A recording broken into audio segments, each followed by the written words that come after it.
Joan London defines today's working mother like no one else can. For 2 decades, she, of course, woke us up each day as a host of ABC's Good Morning America, making her the longest-running host on early morning network television. She's reported from 27 countries, covered 5 U.S. presidents, and 3 royal weddings, including the most recent one of William and Kate. How exciting that must have been. I'll ask you about that later. I'm a big fan of William. It should have been me, but you know, I digress. She's one of the most visible and written about women in America, and sharing her personal experiences, she's become a vocal parenting and women's health and wellness advocate, dedicating much of her career to educating and inspiring others. In her most hands-on approach to helping women get a jump start to their health and happiness. 6 years ago, she created a women's summer getaway, Camp Reveille. I've checked it out online. It looks amazing in Maine. She leads every August, as I said, in southern Maine, a place where camp meets spa life, a girl getaway. It's got something for everyone. And yes, she's still signing up campers for this coming summer session, August 18th to the 21st. And I think they've got like massages and facials that go for several hours each day. So sign up, for goodness sakes. All right, we want to give a very, very, very warm Houston welcome to Joan London.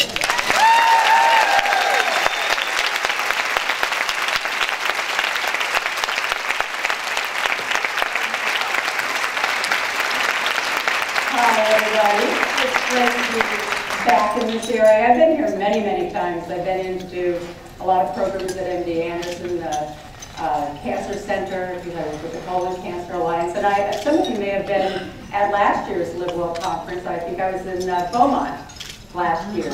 And it's just a delight whenever I'm allowed to come and talk to a group about how to maintain some balance in our life these days and make sure that we keep ourselves healthy. And so today I want to talk about us. And for a few of the men in the room, believe me, talking about us, about women is important, because when we're happy, you're happy. They all agree with that. Life has changed really very, very dramatically for women in this country over the past 4 decades. And I'm looking around and I see some of you who are more my age that will remember and understand really how life is so different today. And you know, I think about when I first came out of college and was looking for a job, and it was in the 1970s, and there was a woman named Betty Friedan, some of you will remember that she wrote that book called The Feminine Mystique. And it really said that women in this country were unhappy, unfulfilled, and you know, and it sparked a national debate that is still going on today. And so she created NOW, the National Organization of Women. I interviewed her a gazillion times over my tenure. And she basically said that she created NOW so that women would have better paying jobs, more fulfilling jobs, and an opportunity to have a career, make a difference in the world, as opposed to just being servicing men and children. And if we got that, we would all be happy. Okay, so let's fast forward 40 years, shall we?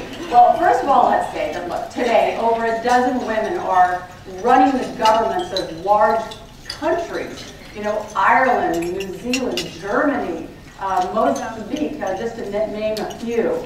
And this last year, we saw the wife of one of our U.S. presidents almost become president herself, and then she became Secretary of State, and she replaced another woman, Condoleezza Rice.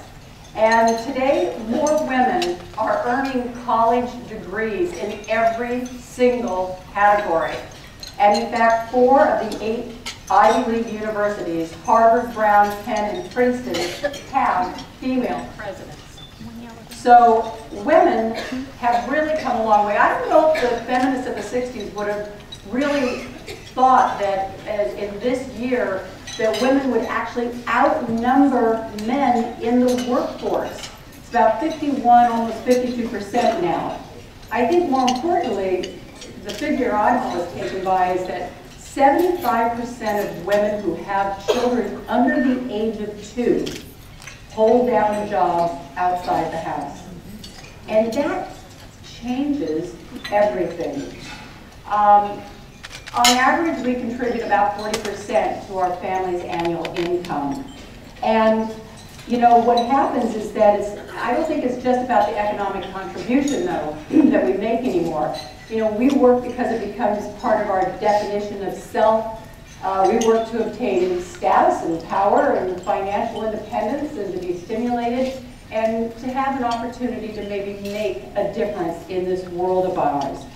So, given all the evidence that women are running corporations and media empires and countries, one would think that they would be happier. However, every year in this country, our government conducts these surveys when they do the census, and they ask men and women, how happy are you?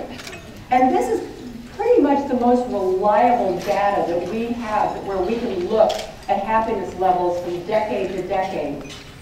And since the early 70s, the level of women's happiness has dropped consistently year after year. So you have to ask why. And by the way, the results are the same regardless of whether the woman is working or has children or how much money she's making, whether she's single, married, or divorced. So today, I think we really are challenged in how to build meaningful careers and maybe make a difference in this world of ours and your community while still being able to raise families and cook dinner. But of course, I'm always reminded, Ginger Rogers did everything that Fred Astaire did, only she did it backwards and in 3-inch heels. That's true. But I really think that the question for women today is, now that we have it all, how do we do it all? How do we do it all without being stressed out and overwhelmed and exhausted?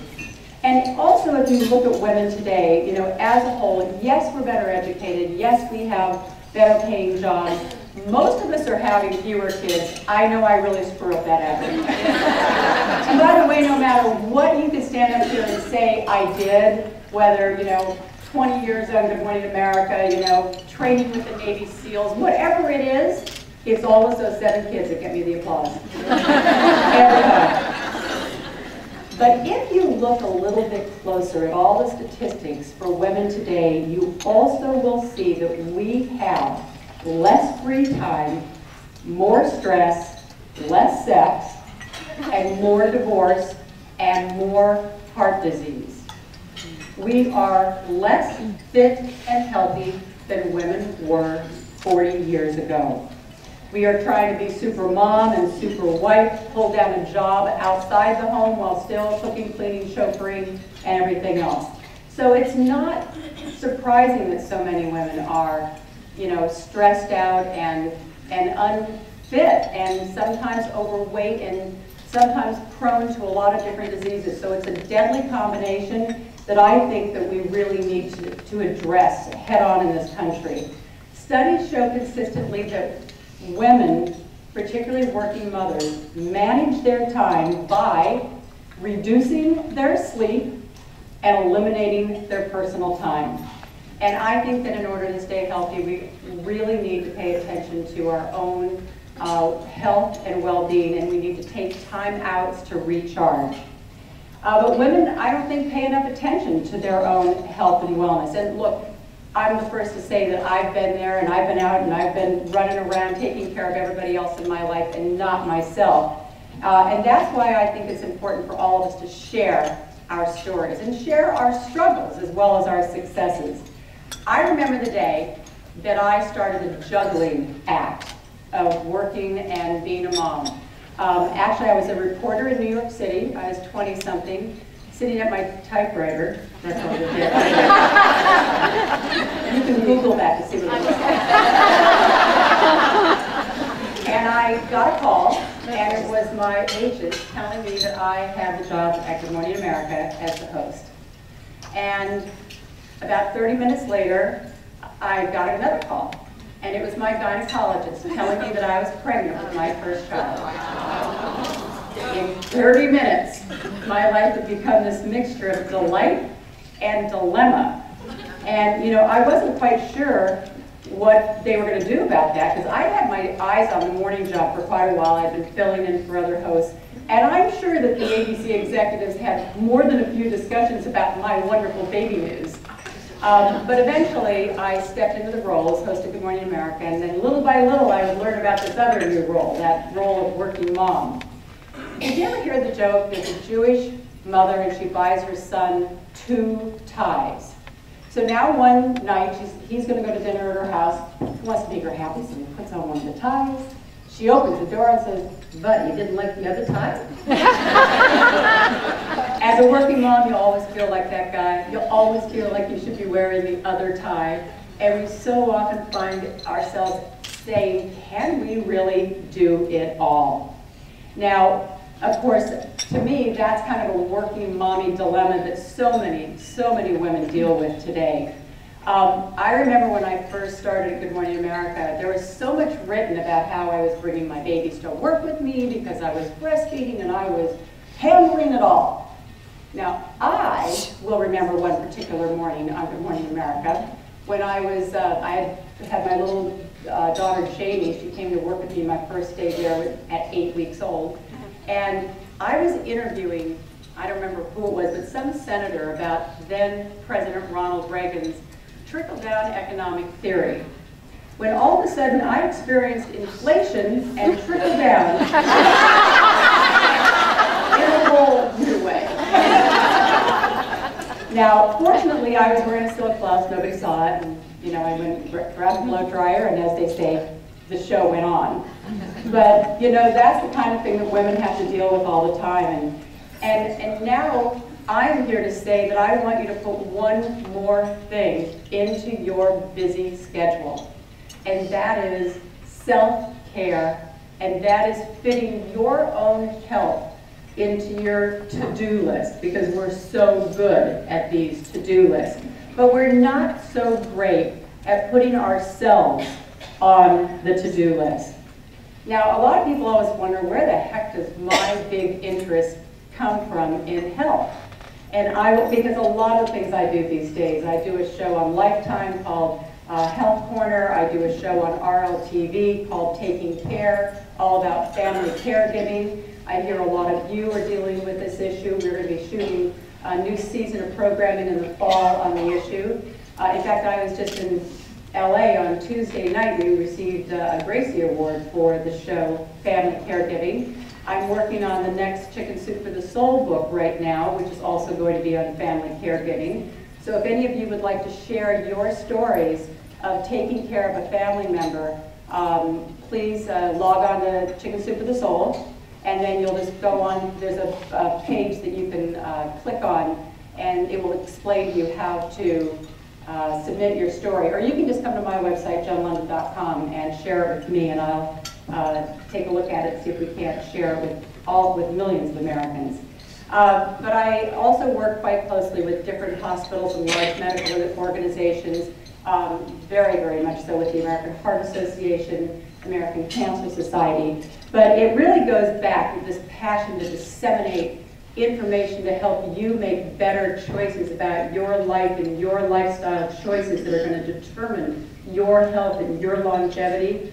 It goes back to growing up in California. I grew up the daughter of a doctor, an oncologist, a cancer surgeon, and he would always take me on the rounds with him at the hospitals, and I just always assumed that I was going to grow up and be a doctor for sure. I was keenly interested in it. But my dad was also an avid private pilot and flew all over speaking on cancer and also going in to assist other doctors in more difficult surgeries in some areas that didn't have the specialists back in those days. And we got a new airplane, and he had asked my mom and my brother and me to accompany him down to Southern California. We lived in Northern California, to a big cancer convention. Mom said, no, they shouldn't miss school. But a woman's prerogative to change her mind. She changed her mind. We came and picked us up, and we were racing back to take off and go with him because there were no cell phones in those days. You couldn't call ahead and say, hey, wait up. And we pulled up to the runway just as his plane was lifting off, and I waved goodbye, not knowing that that would be the last time I would ever wave goodbye to my dad. He crashed on the way back from that convention with another cancer specialist. However, my desire to live on in his legacy did not die. And when I graduated from high school, I went to work in a hospital that he and a few other doctors had founded and built. And I made a discovery in that hospital. I was young, I had skipped a few grades, I was 16, going into college. I made the discovery that my career was not going to be with stitches and scalpels. That was not going to happen. And so, interestingly though, I think I ended up choosing a job in a field that really holds hands with the medical profession. Because, you know, for all the brilliant doctors who are out there, you have to get a person to go to the doctor. So the dissemination of information to me is a very important adjunct to the medical profession. And believe me, that is the part of doing Good Morning America all those years that I loved so much. It wasn't just interviewing, you know, whatever star was coming in that was going to be in the movie that was opening that Friday night. It was imparting to the public information that you knew could help save their life or make their pregnancy safer. And so to me, that was the best part of doing Good Morning America. It's also important to me because I made a personal commitment to my health about 20 years ago. I was actually on the air. I was interviewing someone from the American Heart Association, and this representative had brought a little quiz along to let our viewers assess their risk for cardiovascular disease. And so here I was, you know, reeling off the question. So are you getting enough sleep? So are you making the right eating choices?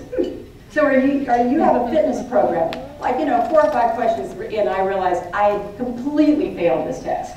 And I was the person who sat and interviewed the experts all the time. So I just made a real commitment to myself that day that, you know, in 20, 30 years, I didn't want to be watching from the sidelines. I still wanted to be in the race. And I completely changed my life. I worked with some nutritionists. I learned how to eat properly. I lost 50 pounds. And everybody used to come up to us and constantly say, how did you do it? How did you do it? They all wanted that silver bullet.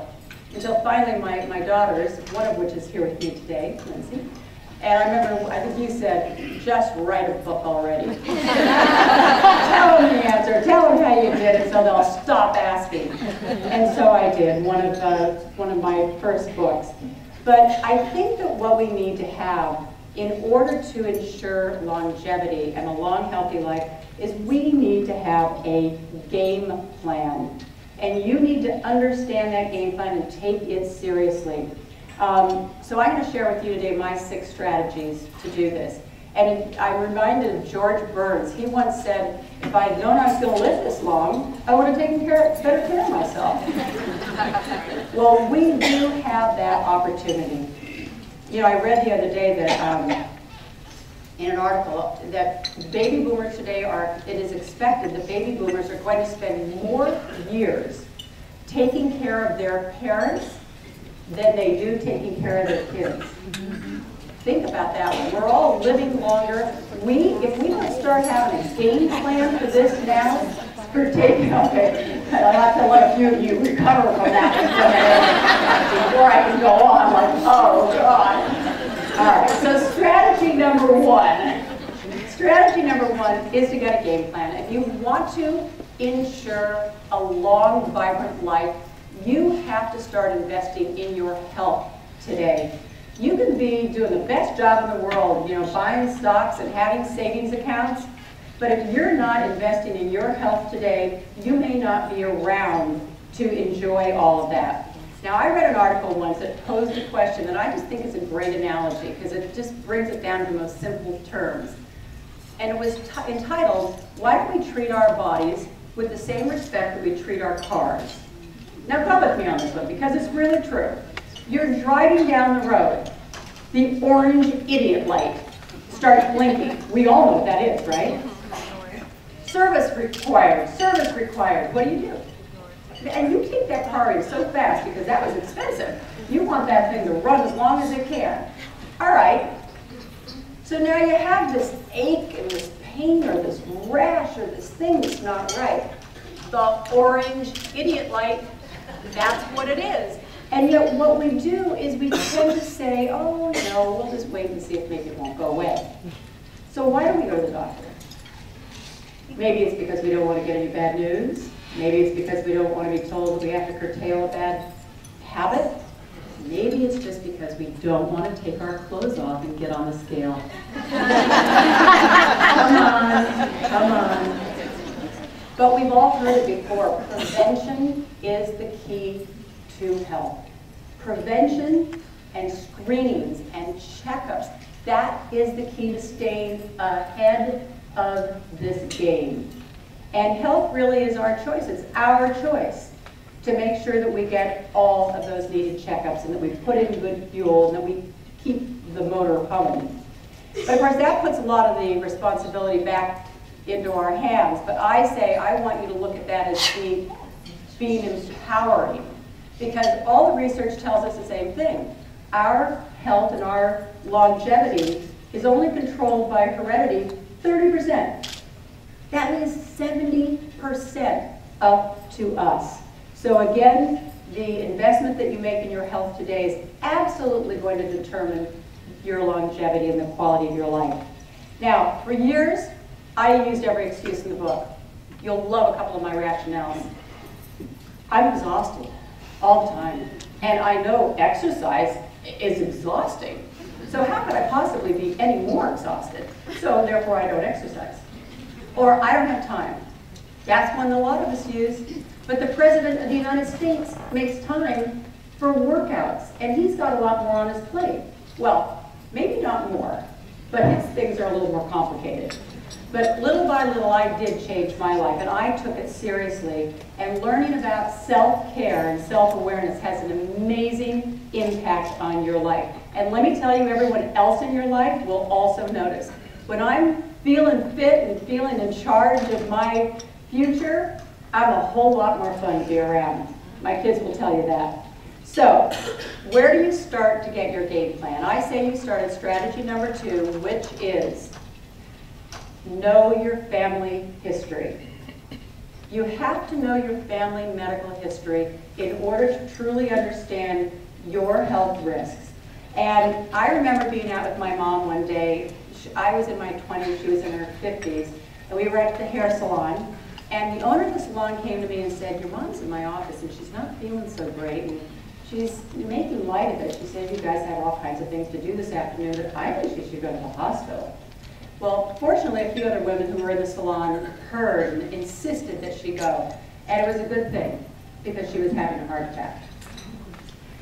However, and she had another one a few years later. But I will tell you that she got the attention she needed. And therefore, I just celebrated with her 92nd birthday the other day. She put over the Liberty flag and she had 6th grade. In fact, a new guy named Joe moved in about 4 months ago, and she's like up every morning, dolled up at the table, amazing, whatever it takes, huh?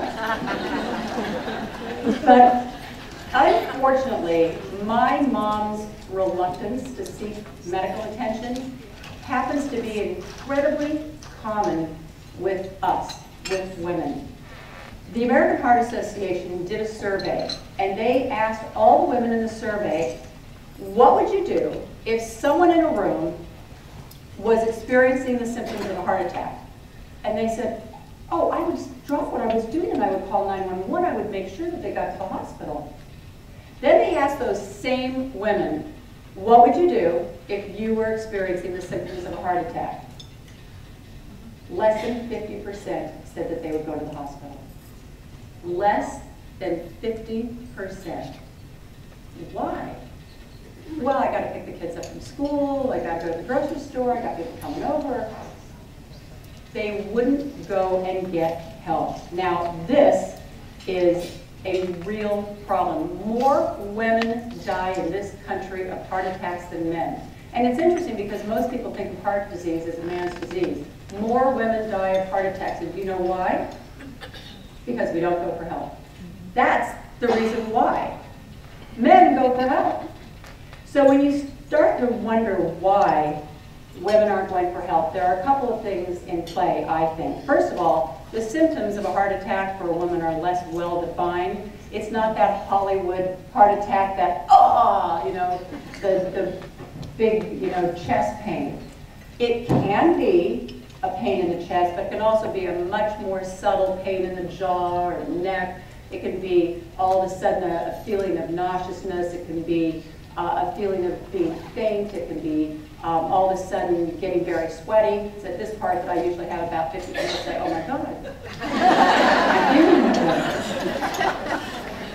But we need to understand as women, and I tell it to as many groups as possible, what those symptoms are like and that they're not the same, and that you need to heed those because every second counts. The longer you wait to get help, the more damage that is done to the heart. I think also that the other reason why we don't go for help is because of the way we're wired. We are just nurturers. We're wired to put everybody else in our lives ahead of us first. And I look at it. It'd be easier to count the heads that are not doing this. I mean, we all know. We know how we live our lives.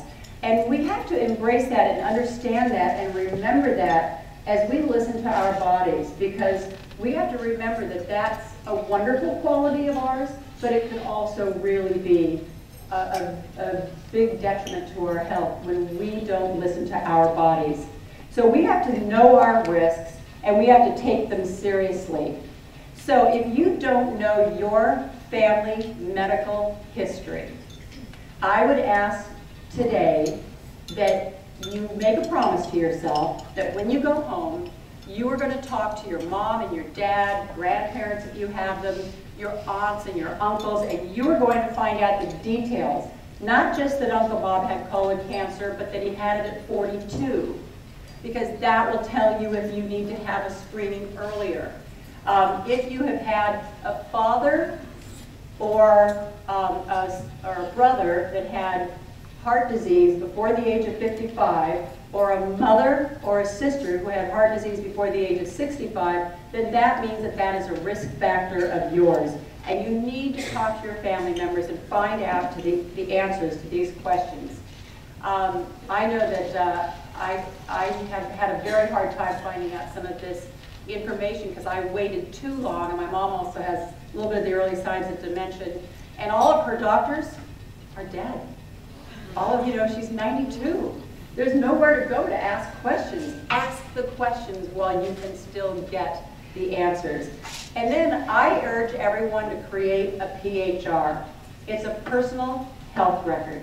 It's going to be something that we're going to hear about more and more in this country. And I think if there's one thing that could drastically change the healthcare system in this country, it is if we all created our own PHRs and that we all took responsibility for our medical information. We have a tendency to go into a doctor's office, they examine you, they write it down in that little file, like, that's your file, hello, and then they put it back, and you walk out 10 days later, you can't remember what he said. And do you remember your resting heart rate? Do you remember your cholesterol level? We need to get this information and own it, because that is part of having a game plan for health and for longevity. A couple of years ago, my brother died of type 2 diabetes, and I was kind of thrust into the position of being in charge of my mom's care. And there were never any records kept. I mean, I went through that house, there were no records of anything. I couldn't find anything. I had to like reconstruct her identity and learn how to talk to Social Security and Medicare and everything for her. So I also am here to say to you, since I went through this, and I know I went through it the hard way, if someone that you know in your family, and it might be your spouse, it might be your mom and dad, or it might be some other family member that you know you're going to be responsible for if anything happens to them, do you know where all their medical records are? Do you know who their doctors are? Do you know what prescriptions they take? Is there an advanced health care directive? Is there a power of attorney? If you don't know that information and you aren't in possession of it, for your husband or your mom or dad, I urge you to do yourself a big favor today as you walk out of here. Go and get that information and have it. Because when someone really becomes seriously ill or is an accident, that is a very, very tough time to try to get those questions answered. All right, in addition to keeping good records, it's also important to be in tune with your own body and pay attention to your own wake-up calls. And my wake-up call came when I was 39 years old, and I had 3 kids, and I never really lost all the weight. You know, it's that last 15 pounds. It's so hard to lose. Well, 3 times 15 is 45. Anyway, you multiply it. And I knew I was putting off, you know, a lot of tests because I just didn't really want to know the answers. But I really changed my life, and I honestly think that I can sit up here today and stand up here today and say that I am more fit, I'm healthier, and more vibrant, and more engaged in life today at 60 than I was when I made that decision to take charge of my health at 39 years old. And that's really, and I know I added years to my life, so I urge you to make the same game plan for yourself. Strategy number 3, you've heard it a million times, but I can't have this discussion without saying it. You have to find time to fit in fitness. And you have to figure out how to do it in a way that will be enjoyable to you, that will be fun for you, because that's the only way that you'll keep up with it. So I always urge, I say, did you come with a group today that you might be able to put together as your little pack, your little fitness group, maybe a few of your neighbors together. Maybe there are other moms that you go to school with every day, that your kids are in school together. You make a pack to get out of that car when you're waiting in that carpool line and walk around the field a few times. But however you do it, women tend to be more successful if they team up with someone. If for nothing else, just so you can guilt each other. But again, the American Heart Association did a survey and they said 75% of all women today said that they embrace the concept that if we want to live longer and we don't want to fall prey to a disease, that we have to exercise. But less than 25% of those women say that they actively engage in any amount of activity that would make any kind of an impact on their health. So I will tell you, I'm no dummy. I married a man who owns summer camps for kids. I mean, he has 18 tennis courts and a climbing wall, you know? But about 6 years ago, he said to me, I want to ask you to do something. It's the only thing I'll ever ask you to do at camp. But I want you to start a fitness class here. And I want you to go around and get all the wives of all my key employees and get them in that class, and I want you to just wear them out. So that at 9:30 at night, when their husbands are still, you know, in a bunk solving a dispute between 2 10-year-olds, that they'll be asleep. And his idea worked, because I put together this group, and if I had just gone and worked out with this trainer that he introduced me to by myself, I might have dropped out. But I put together this group, and I created a community within that community. And we started horseback riding together and climbing mountains together, and now they can't wait to come to camp every summer because it's something that they can't even replicate back home. And that was the seed of the idea for my women's summer camp. Because I said, if this did this much for me and for these women, I need to be able to make this available to other women around the country. And so I started Reveille, Camp Reveille. Reveille is that little da-da-da-da-da-da-da, you know, it's what wakes you up, and I look for it to be a wake-up call for each woman who comes to camp with us. This, I'll tell you, this season is August 18th through the 22nd. We did focus group studies, and they all said, we can only come for 4 days. We don't have wives. So I only made it a long weekend. But it's, you know, and it's different things to different women. Some of them want to take every fitness class that's available and play tennis and climb the climbing wall, and other people want to do ceramics and jewelry making and get the facial. But I have skincare line resurgence with Dr. Murad, so they bring in all their estheticians to do facials. But that has really exceeded my wildest expectations, because I also find that there is an amazing strength in a community of women. When you get a community of women together, They inspire each other, they motivate each other, they share their stories with each other, and the letters that I get back are truly transformative.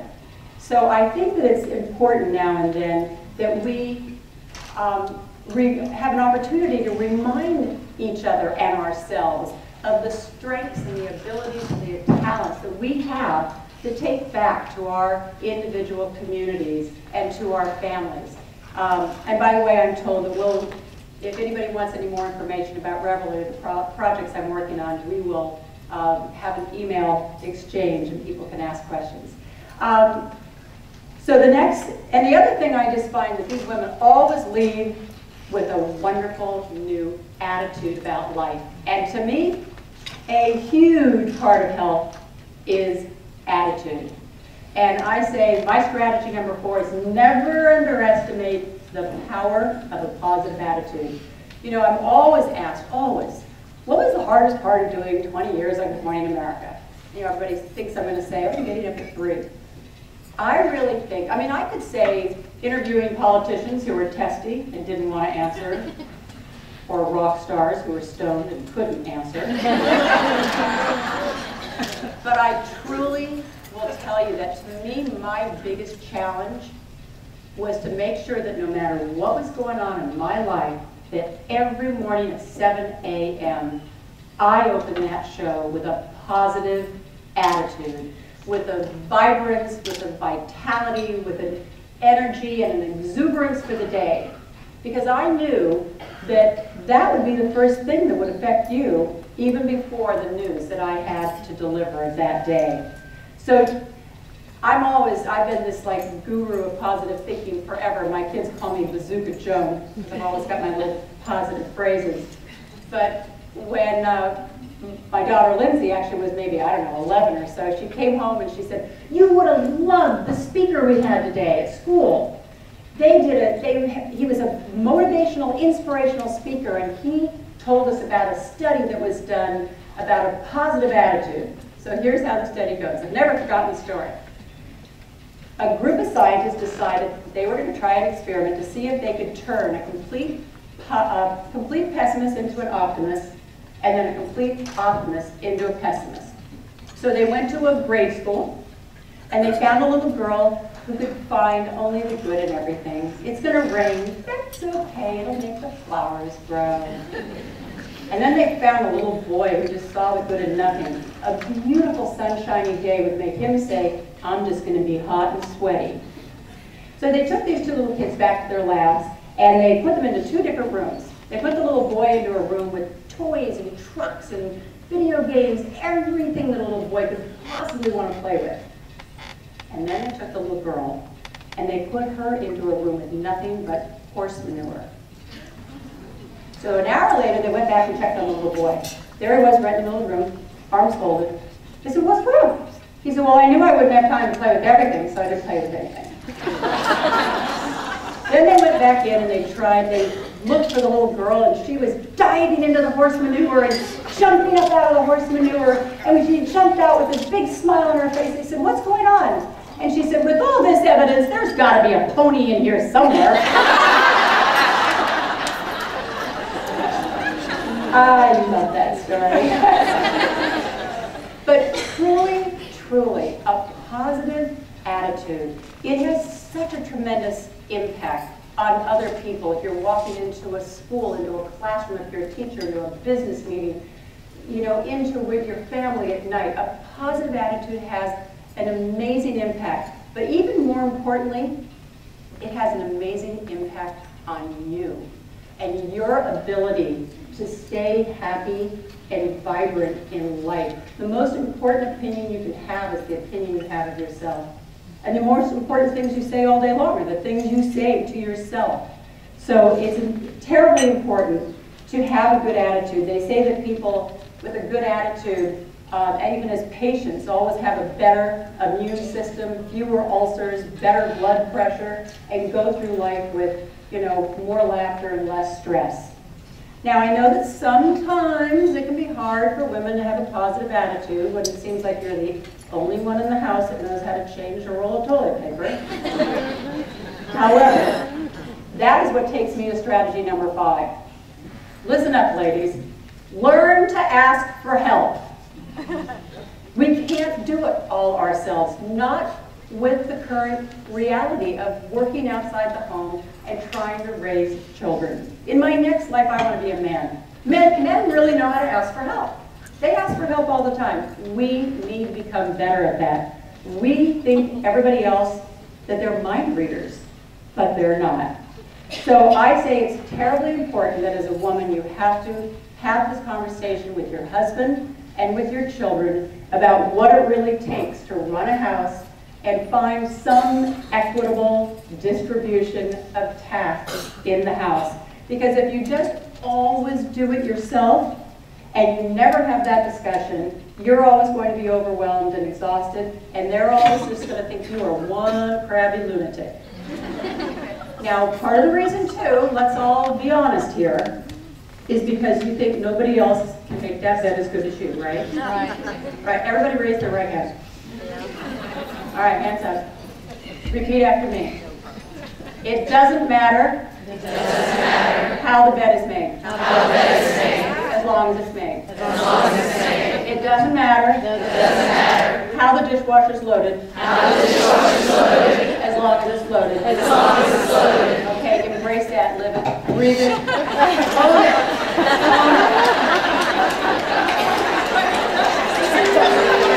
No, it doesn't. When you pull them all out, they'll still be clean, I promise you. I remember I was finishing up my book, Growing Up Healthy, and my twins, who are now 8, were little babies, and I was trying to meet a publishing deadline and learn how to hold 2 babies at once and 2 bottles. And my husband walked in and said, "I don't know who you are or what you did with my wife, but I want her back." So it's a hard one for a lot of us because we do have this tendency to try to do everything ourselves, but it is important. So my last strategy to you today for maintaining healthy, happy, vibrant lives is to count your blessings. I know our hearts are muscles and they need exercise and they need good fuel, but they also need a little TLC. One of my favorite quotes of all times was Mark Twain. He said, "I've been through some terrible things in my life, some of which actually happened." Think about that one, it's so true. Boy, do we spend a lot of time worrying about the what ifs. What if this doesn't go right? What if this happens tomorrow? And sometimes we just forget to stop and really focus on the good things in life and appreciate the good stuff. But the simple act of counting your blessings, I highly recommend keeping a journal and journaling this every night, because when you write it down, it seems to have more of an impact on you. And it can be a powerful, powerful tool in maintaining a healthy heart and a vibrant mind and body. And I don't know what you are planning for your future, but I know that I plan to be playing hard in my 4th quarter, and I want to still be climbing mountains 20 years from now, and I want to feel good, and what the heck, look good on my way back down. So I'm working hard to take care of my heart and my health. And whenever I'm out talking to groups, I always think about my dad, the doctor, and I may have strayed far from the scalpels and the stitches, but I don't think I strayed too far from his legacy in trying to help others make good decisions about their health. I wish you all healthy hearts and happy lives.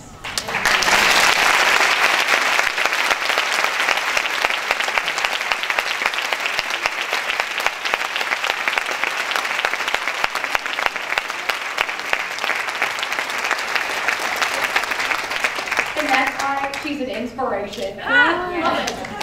I was going to say, being a broadcast journalism student, there's a few things that you look forward to in life, and one is being someone like yourself. Thank you. And another one would be marrying someone like Prince William. I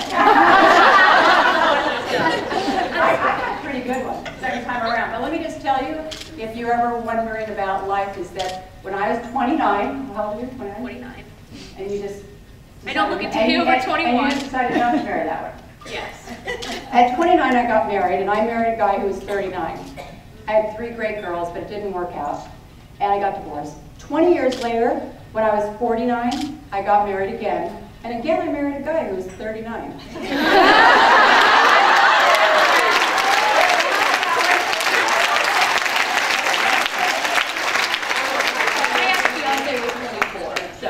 On the same page a little bit. Statistics say we live longer.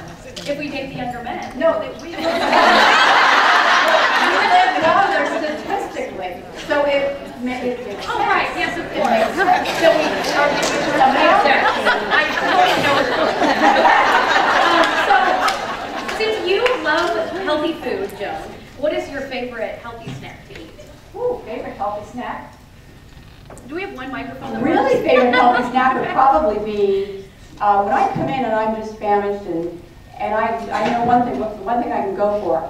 Banana with some peanut butter. Yes. Love it. That's one of my, with a little bit of protein, low fat peanut butter with banana. That's one.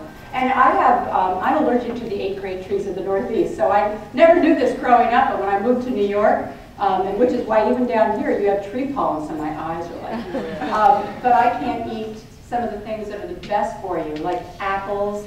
I have them in my house for all my kids, and I've been able to really get them to be wonderful at eating fruit, and that's because I put it on the table at every single meal. There's always fresh fruit on the table at every single meal. But I can't eat a slice of raw apple or peach or a pear or something like that because I'm allergic to things that come off of trees. It's so sad. Those So are delicious. good. And nuts also, which can't really do some of the nuts either, but to me, nuts and fresh fruit. If there's one thing in this country that Americans don't do enough of, it is eating vegetables also, but particularly fruits and nuts. So if you can make just a conscious effort to put more of that into your diet, and to me, the biggest thing we could do is make a conscious effort every night that instead of baking or instead of frying foods or using oils, instead get a mango or some peaches or something and chop them up, a little cucumber and everything.